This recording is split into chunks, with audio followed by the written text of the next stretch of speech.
Welcome to the Real News Network. I'm Shamini Peres coming to you from Baltimore. Leading up to the Greek elections that will take place on January 25th, opinion polls are showing that the left Syriza party, headed by Alexis Tsipras, is leading. It is a small but a steady lead. This is the party that has clearly articulated an anti-austerity policy on their platform. To talk about this and what it means to Grecians from Houston, Texas, is John Weeks. John is Professor Emeritus of the University of London and author of the book, The Economics of the 1%. Thank you so much for joining us, John. Thank you for having me again. So, John, last week in an interview that I did with Bill Black, we talked about how the New York Times and the Wall Street Journal has been covering austerity and the economics of Greece in their paper. Now, it seems a bit skewed when you put the numbers in place. Tell me about how the European press has been covering the austerity policies and how it is affecting Grecians.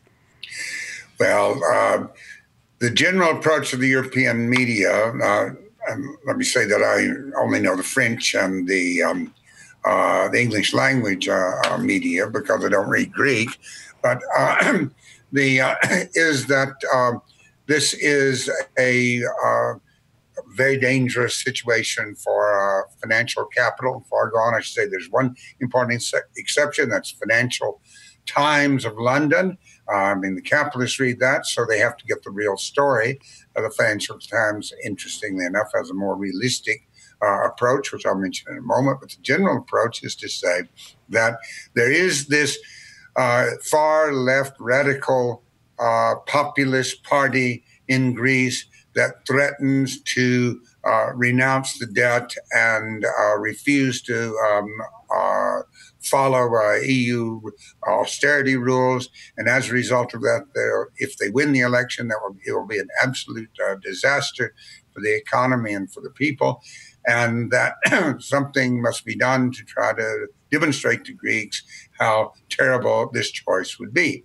The Financial Times is a little bit more realistic, not that it gives a lot of concern to the Greek people, but it says financiers, speculators are now recognizing that the Greeks will not be able to pay their debt, no matter who the government is, and they're beginning to talk about alternatives of what the Greek government might do. Now, the main alternative that they talk about is actually a very extremely mild one, that is issuing new bonds with a slightly lower interest rate or a longer maturity rate. So the idea is that the Greeks would still pay off, you just give them more time for it. But the mainstream press, other than the Financial Times, says, oh, they have to pay or it'll be an absolute disaster. No, in actuality, Syriza party is saying that one of the first things they will do is renegotiate the debt. What do they mean by that? First thing that people ought to realize is there's been a lot of misrepresentation about Syriza. I think I very much hope they win the election because they have a sensible policy. They are not a radical party. They are not a populist party. They are a standard social democratic party that has centrist elements and left-wing elements. But what the party's position is, its realistic position is, Greece can't pay the debt, will never pay the debt, so why keep the Greek population suffering on the pretense that we can pay the debt? So if we come to power, we are going to renegotiate the debt. What I suspect that means is that there would be a negotiation with the European Union, and maybe I'll have time to say who actually holds the debt. But I suspect what Syriza would want would be that part of the debt would be completely canceled, and what remains would be refinanced with a lower interest rate and longer terms. But I think they would not accept the position that the entire debt would be refinanced. I think that they would demand that part of it be declared non-operative, whether that would be half of it would be renounced or negotiated to zero, or what, I couldn't exactly say. That we wouldn't know until the new government comes to power and states what its opening negotiation will be, position will be. Now, let's get back to the austerity measures in place. Now, Greek people have been experiencing horrible conditions in terms of living their normal lives, in terms of jobs, the rate of unemployment, the cost of things, and so on. So what would being anti-austerity actually mean for ordinary Greek citizens?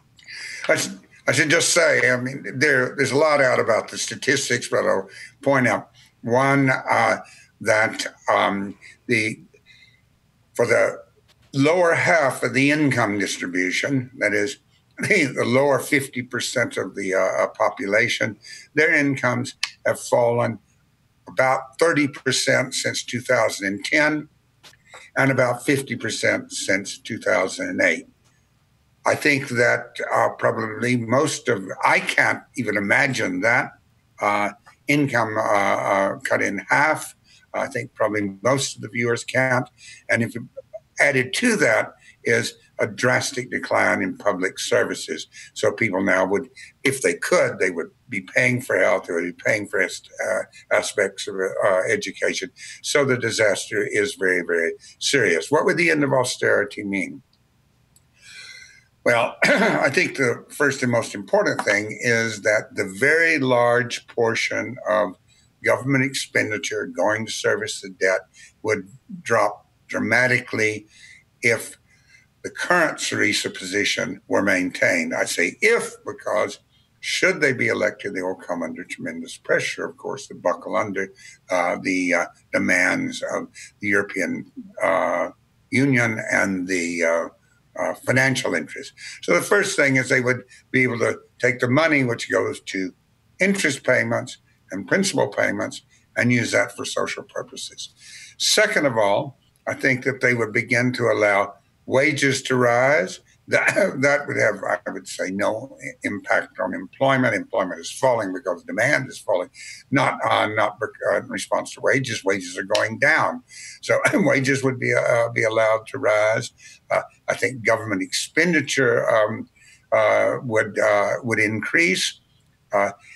That's a more complicated question because the government would have to borrow to be able to do that in excess of what they had gained from reduced debt service payments.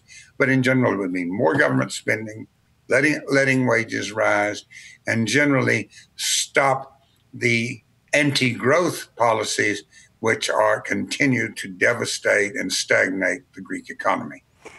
John, that sounds like a very reasonable policy for Grecians. Let's continue this discussion in our next segment, where we will look at some of the numbers backing up your case, John.